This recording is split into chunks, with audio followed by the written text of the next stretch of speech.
Wets, Joe Ostrowski, Odyssey Sports Betting Insider. Insider calls are presented by BetMGM. Check out the latest lines today on the BetMGM app.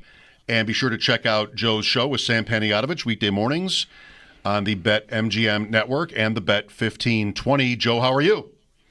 Great, guys. How are you? Good. Besides talking up the Patriots. You ready to do more of that or less? Should we scale it? Are you going to scale it back? How do you feel about it? Yeah. You're calling the wrong guy. I'm sure it's going to be even worse tomorrow. Look, I think there's a legit pathway, whether you like it or not. I don't really like it for them to be in the playoffs. They're an underdog to make the playoffs, but I was just looking at those odds, just listening to you guys talk through it. And I got to hear it because one of my best friends is a big Patriots fan. I'm just like, I'm always talking him down. And sometimes football happens and the easy schedule gets easier. And I look at it, I'm like, God, after Buffalo, it's literally maybe the three worst teams in the NFL in New Orleans, Tennessee, and Cleveland. And now what was supposed to be one of the tough games of an easy schedule, Cincinnati, looks like an easy win. And it's the Giants. It's just, man, they should just easily stroll to a minimum of 9 wins, and they're going to be in the mix for the playoffs. Now, what they do there is something completely different. But, I may not be a big believer in the team, but the record is going to be the record, and I kind of think there's a very good chance that this team is in the playoffs. Me too. If I may use this opportunity, little trivia. It's not really a trivia question. You know how people say, like sometimes they say, I got a trivia question for you, and it's about them. Like it's not even really trivia. But today, I placed 2 make the playoffs bets on teams that were plus 500 or higher. Which, aren't our favorite bets always, losers, right? Yeah, Bulldog? yeah. The best bets we make are like sure to lose. Joe, I said yesterday I would rather lose $10 than win 12. How about that line? That's so good. I never make that bet. Yeah, I know somebody who's like that. Is it me? I don't want to tie. I'd rather lose than void it. Like he wants a result. I'm like, seriously though, like if you bet $10 to on the Guardians today, right? Like you bet, who cares? You bet 12 or something on the Commanders to win the Super Bowl. You're getting way much more fun out of that than just like one little $10 bet. Anyway, plus 500 or better. 2 teams right now on the odds. I bet them both to make the playoffs. I would love it if one of them did. Anybody want to make a guess, or I'll just tell you? Yeah, I'll guess. You get Cowboys are not there, huh? I don't think they're. That's 1.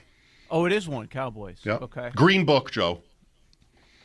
I feel like because of the conversation we're having that New England's the other one, but are they're not high? I don't think they're that rich. Yeah. They're not. Yeah. Yeah, they're like plus 155, somewhere in that range. Joe's better equipped to guess at this because I don't look at those odds. That I look at them when I make bets to win the division back in the summer, and I don't look at them really. Plus, I already have New England from before the season. Giants? Browns. I was going to say Browns. Okay. What do you think? Is that crazy? 6-1? Crazy? Do you have them winning Sunday morning? Well, I mean, what? They're a 3.5-point dog. The total is like 19 or something. I mean, it's super low. Great defense against Carson Wentz with 4 injured linemen. I could see it. Yeah. Right. I know. I look at that point spread and I say, what am I missing? So with everything that you said, fair points.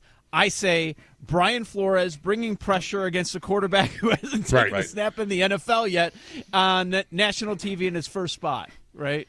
After traveling, having the bad travel. He's going to make Dylan Gabriel see ghosts, pretty much, is what I would be expecting. Maybe Dylan Gabriel should make him see Judkins. Because maybe he's all you need to beat Minnesota. Look at Kenneth Gainwell last week. What was that? I mean, that was like a monster game for a guy that's just – has he ever started a game? So how about – and I think you're right. Like that's what they're going to most likely do offensively, just hand it off to Judkins all game. How about the number of rookie running backs making an impact already? I think that is, and I know you guys can't bet it, I think that's the most fun award to track I love it. this year, the Offensive Rookie of the Year, because you don't have a quarterback that's running away with it. The one quarterback that started from week one is going through his struggles. I don't see him turning it around. Now you've got a couple of quarterbacks that are in the mix in Dart, and we'll see what Gabriel ends up doing. You've got a wide receiver that is your favorite in Ibuka, who's been phenomenal. And every week it's, oh, here's another one. Like this week I'm looking at Woody Marks at 60-1. Should I be betting that if he's going to be the guy moving forward for the Texans? There are a lot of fun names, and Genty finally had his blow-up game. Hampton did as well. Going back to the spring before the draft, like this was something that was forecast. Right, there was just a lot of talent coming in, running back wise. Like even into Saturday, you're going to get guys who are going to play and play well right away. I think one guy that's like looked really good, like Woody Marks. I don't think is good, but maybe that doesn't matter if he gets all the work and can kind of rescue their offense. I think one guy who's good but not playing enough is R.J. Harvey. Like he looked great. He on looked Monday great. night, I thought. But Dobbins is sort of like your workhorse type, and if he doesn't get hurt, Peyton's not shunning J.K. Dobbins. So I think you have a Dart ticket, right, Joe? Yeah. I have a Dart ticket. Well, you could see that Dayball was dying to get him on the field. It didn't matter what Russ was doing, just was waiting.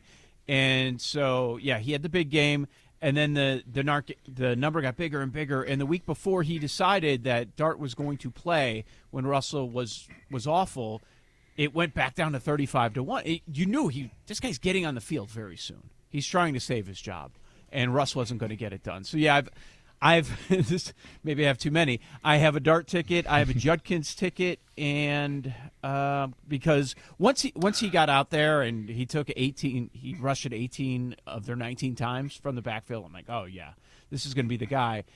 I'm considering Woody Marks. There's a 75 out there, but at what point do you stop? Soon. Yeah, soon. Are you plus or minus against the field? Dart, Judkins, are you favored to win, or?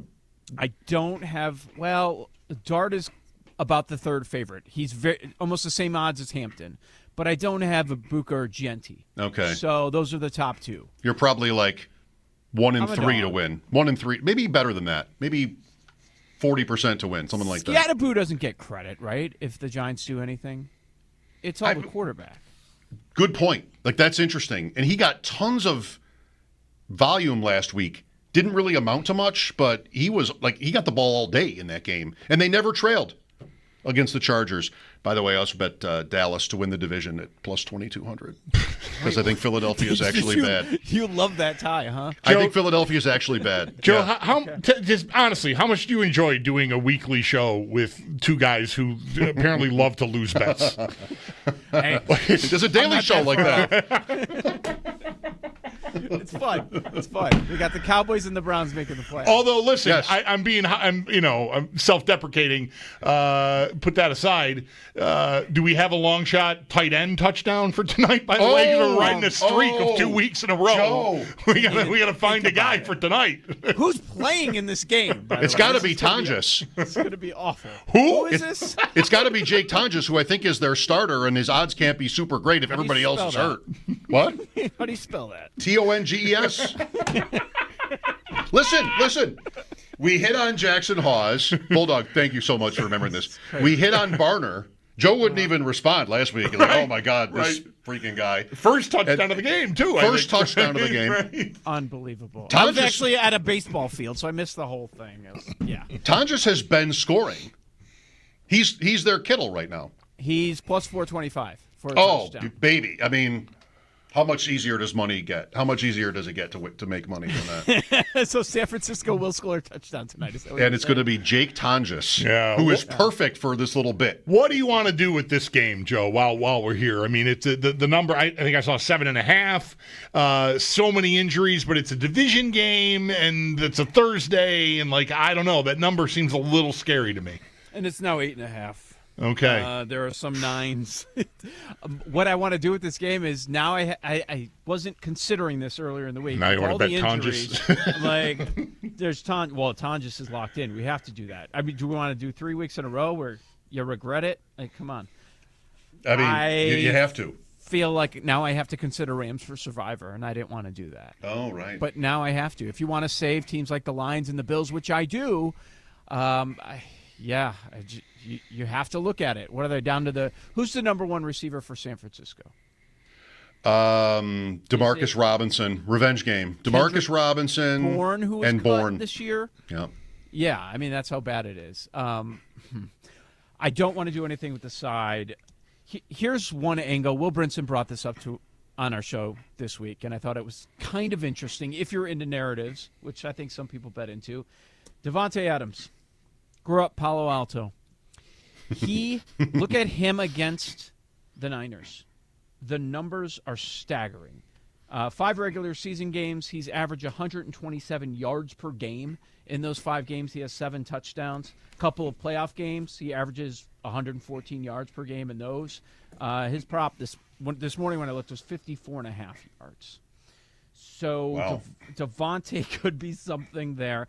Everything's got to go through McCaffrey, you would think. But I mean, but Joe, is it going to be worth it if you're behind by 2-3 scores early? The price is probably terrible. Yeah. He hasn't even been good.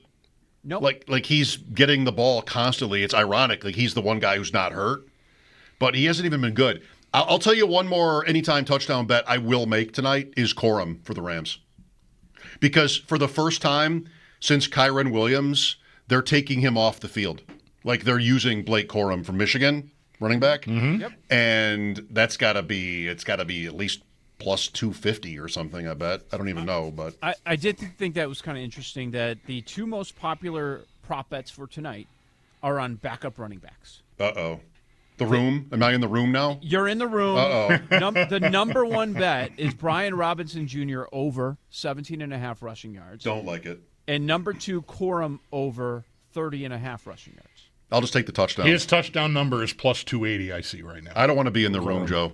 Don't go in the I room. can't live like this. I don't Bad want to be. place. I don't want the humiliation of being in the room. Although last Thursday night the room finally did well. This is the most popular public bets. If you don't watch Bet Sweats every day, this is what the room means. So, okay. Room's been bad. Room's been bad this year. Do you have a thought on Bills Patriots? I mean, are you way off New England? I like the Bills. Okay. And I like that the number came back down to earth a little bit. Now you get it at, now it's going back up a little. I take a look now. The betting market really hasn't settled. You could find 7.5, you could find 8, and you could find 8.5. But, yeah. I was sweating that Bills Survivor play way too much last week. Yeah. I was like, what is going on? Why am I kicking my feet up on the Patriots? And it was the Texans, right. And then the Patriots, the Bills was the sweat. It seemed like they didn't really seem all that concerned about it, sitting in a number of defensive starters. But I do like the Bills. And I think you guys hinted at this as well. I could see another Sunday night shootout in this game. I like going both ways. And, Drake May's been terrific. Let's see, not a tough matchup defensively. Leads the league in completion percentage, so we'll see if that continues. They haven't had much of a running game, but especially if they're behind, him and Allen going back and forth, I could see it. What are some Survivor ideas you like this week? And how is your? I didn't look at the stats. Did some people get knocked out last week or no? It's been pretty slow. I think in most pools it's about maybe a third at most that have been knocked out because the highest point spreads they're getting through. And the ones that are getting bounced are like the 4th or 5th one, like around 6.5. So, yeah, the Chargers lose as 6-point favorites to the Giants last week, but not a ton of people were on them. Yes, the Packers was a losing pick because ties are losers in most pools, but not a ton of people are on them because of the higher games. So yeah, I think tonight is pretty good with the Rams. That makes a lot of sense. If you have not used the Cardinals again in one of their first couple easy games, this is your last chance if you want to use them. If you're in a big pool, you're probably going to have to use middle teams like the Cardinals because it's going to last a while. They're going against the Titans this week. This would be your last spot. I don't know why, but I am so scared of the Colts this week. Whether it's Geno playing better on the road, not turning the ball over as much, bounce back situation. I don't know what it is, but That number scares me. And why is it sitting at 7 and it's not going above that? That worries me. I think the Lions is easy if you don't mind using them. The Rams, it sounds like you guys would not go Bills this time. No. I'm not. I would not go Bills this way. I like your Rams idea. I may hop on that. If I remember to do it before the game starts. I didn't tell you this, but two weeks ago, I played golf Sunday morning, and because the Bills had played on Thursday, and I went to my favorite bar on Hurdle near my house, and like 2 minutes to 1, I sit down and there's a notification from the group that runs your pool, like, you haven't made your pick yet. I'm like, oh my God. I'm like scrolling through Seattle. We almost had him, Joe. We joke around about like these emails that are so like, Walmart's got to ask you how like your purchase of a gas cap key went, like what, stop with the flood of email. Rate it. Here was one that I really like, oh, thank God I got the splash reminder, because I would have completely forgot when I sat down at the bar and I would have been out. Yep. Wow. Oh, man. We almost had him. Good job. Next year, remove the notifications. Less than a minute, Joe. Any baseball thoughts today? Yeah, I mean, the first game is scoreless early on. I actually like a lot of the underdogs today. We've got Detroit and Cleveland going on. We'll see. The Cubs fans are freaking out over here, I got to tell you. The Padres are an underdog. I'd rather have Darvish on my side. I think they have the pitching advantage and strong bullpens on both sides. I've been hitting a lot of unders, especially in Detroit, Cleveland, and the Chicago-San Diego series. Boston, New York, it's a complete toss-up. It's early against Schlittler for it all in the best of 3. The Yankees are minus 160 favorites, so I think it's a coin toss, so I would just look to the Boston side there. I brought up on the show today about the idea of, it's probably going to be Dodgers, and I kind of like them to face the Tigers, who obviously have to win today. Oh. And Sam said that you brought up an idea on a World Series MVP, which I really, really like. And he can't find it. He told me he can't find it. Oh, I found it today. I found it right before I hopped on. I'll DM you if you don't mind. I want it. I want it. There's a 60. Fine. I hope they didn't take it down because they're playing right now. Oh. I mean, I did 3 podcasts this morning. I missed your show for the first time in a long time. What are we talking about? Scooble. Oh, okay. I think it's a very strong angle. If they make it that far, he's the guy you think of. He's probably going to be back-to-back Cy Young Award winner. Yeah, it could be a Strasburg situation. It's where he Bumgarner. goes 3 times in a series. Yeah. Yep. I had Bumgarner in 14. It's one of my favorite all-time bets. And we sat here on Game 7 day that year and like, Bulldog, how does he lose? Like, what has to happen in this game? If Kansas City wins the game, he's still going to win the MVP. Like, if he doesn't pitch. What happens? He pitches the last 3 innings or something. Right. And that Alex Gordon triple, and then he finished. Like, they gave him the truck. Remember the truck guy? You're right. That was so good. The truck guy. That's right. So good. The memories when you hit a bet like that. Exactly. The truck guy. Thank you, Joe. Thanks, guys. Joe Ostrowski, Bet Sweats, weekday mornings on the Bet MGM Network. Mike Schopp and the Bulldog here, WGR.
Welcome back.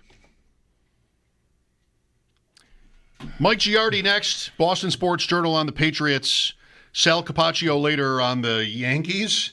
You have to be feeling Yankees Red Sox right now, right? If you're not going to feel it today, when are you going to feel it?